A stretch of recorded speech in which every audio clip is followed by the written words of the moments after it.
小欖人傑地靈，充滿生機嘅一片熱土。小欖人當中有幾多人知道小欖呢個名嘅來歷呢？我想請問下你，知唔知道小欖呢個名係點嚟嘅咧？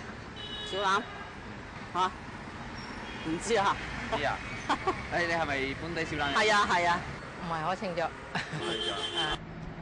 唔係好清楚。唔知啊，我都知道，小欖咩點？好，唔該你。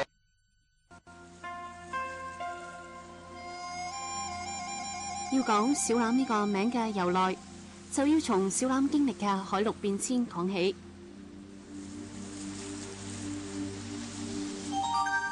秦漢時期，小欖所處嘅位置，大部分仲係汪洋大海，屬於伶仃洋古海灣嘅一部分。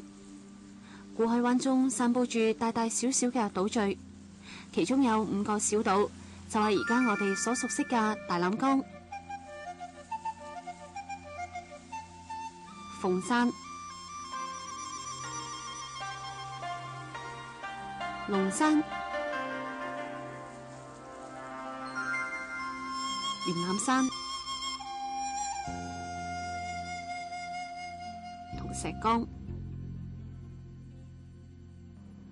由於西江同北江帶嚟大量泥沙，喺珠江口附近河道兩邊同島嶼四周沉積，古海灣逐漸變淺變窄，陸地逐漸形成。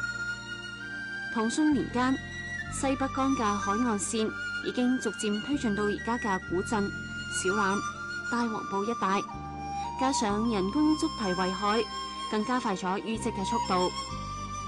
到咗宋代，小欖仲係四面環海。由於陸地上有2座小山，形狀好似橄欖咁樣，所以被稱為大欖山同小欖山。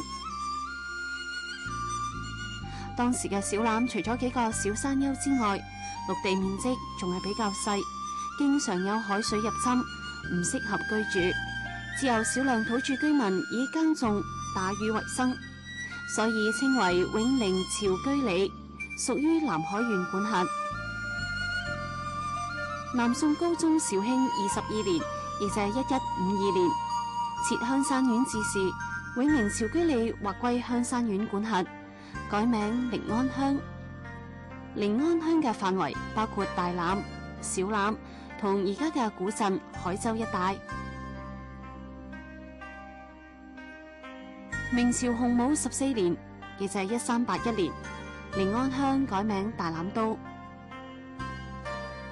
清朝道光7年，亦就係1827年，大欖都改名為欖都。